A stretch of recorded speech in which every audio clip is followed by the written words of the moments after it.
That's a fine bit of work back there. Truth told, I'm surprised you made it out of there in one piece. You and the dam. I'm impressed to say the least, and that's no easy thing.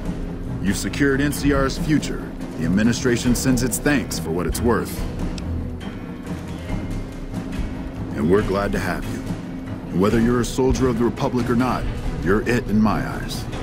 Sometimes the Republic gets lost along the way while it's trying to follow its instincts. But when soldiers like you come along, it helps them get back on track and does it by example. And what you've done here today, that's going to keep us going for a while.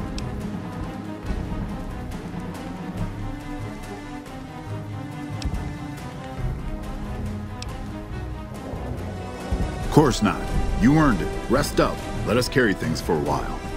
Kind of curious how this is going to pan out in the long run, but I guess history will tell us in its own sweet time. And so the courier who had cheated death in the cemetery outside Good Springs cheated death once again, and the Mojave Wasteland was forever changed.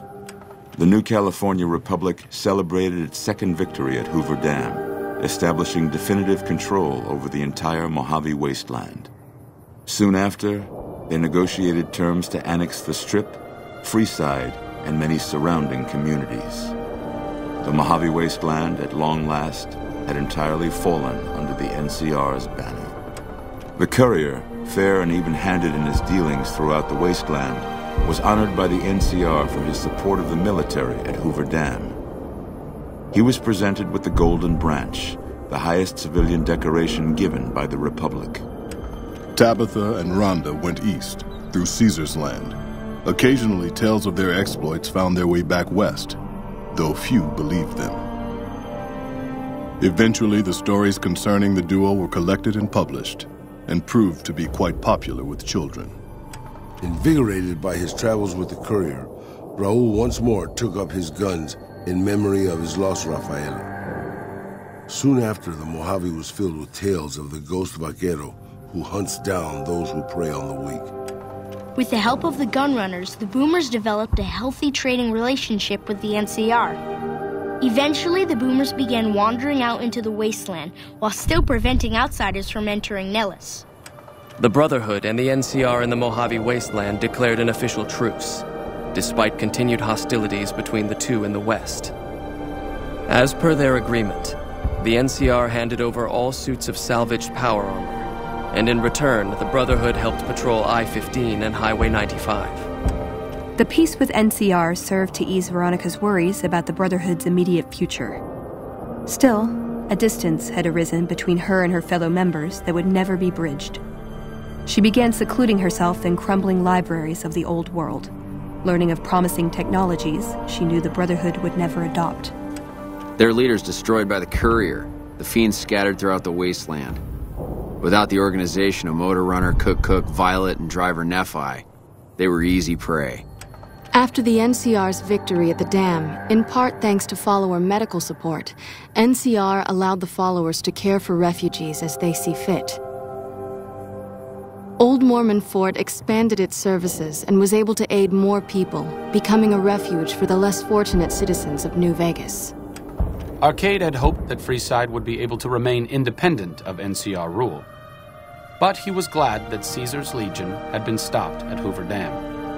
He tended to the sick in Freeside for a while longer, then returned to NCR territory to become a teacher with the followers there. Good Springs saw more trade along I-15 after NCR gained control of the Mojave Wasteland. But with that came a heavy burden of the Republic's taxes. Some old-timers, unable to handle the cost, were forced to move on, grumbling all the while.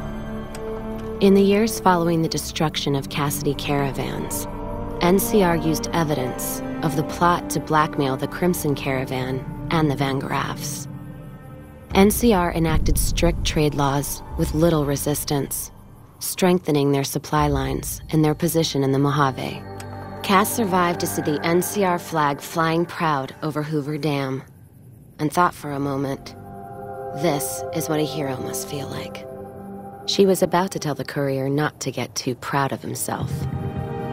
Then she figured, he knew that already. That night, Cass kicked in the door of his room to celebrate. only to find the man on the bed was an NCR soldier whose barracks had been destroyed. He was cute, though, so after having her way with him, she got the hell out, leaving an empty whiskey bottle as a note. As she walked along the dam in the night, she felt drunk, content, and happy to be alive. Which to her was the whole point of it all. During the Battle of Hoover Dam, the Great Khans quickly evacuated Red Rock Canyon and headed north and east into the plains of Wyoming. There, they reconnected with the followers of the Apocalypse and rebuilt their strength.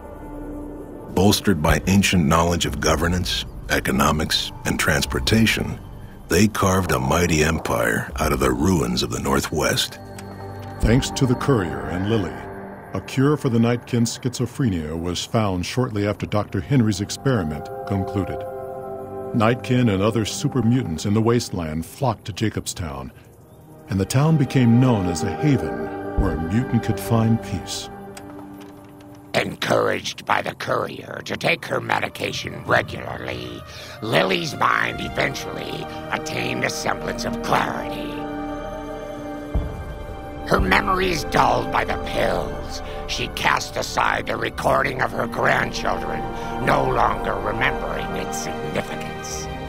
After the NCR victory at Hoover Dam, the temporary truce between them and the Kings blossomed into a full-scale relief effort for the people. While the NCR made repeated entreaties that Freeside join the Republic, the Kings steadfastly maintained their independence. After Ray's brain was transplanted into Rex's cybernetic body, it took Rex some time to adjust to the old scrapyard dog's memories. Eventually, Rex's mind settled peacefully, melding his own memories with that of long travels with old Lady Gibson. Shaped up by the Courier's advice, the Misfits distinguished themselves during the Legion's attack on Camp Golf. Mags was finally promoted to sergeant, and the rest of the Misfits received an official commendation.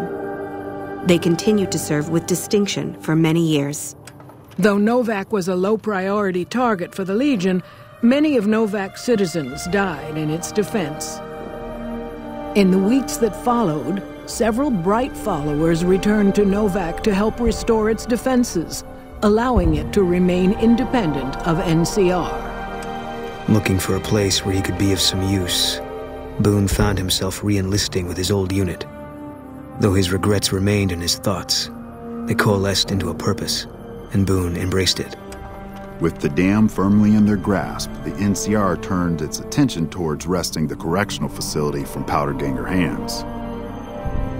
The Powdergangers are no match for the battle-hardened troops of the NCR, and summary execution awaited the Powdergangers who managed to survive. After the Vault 19 Powder Gang surrendered to the NCR, they were reincorporated into the correctional system.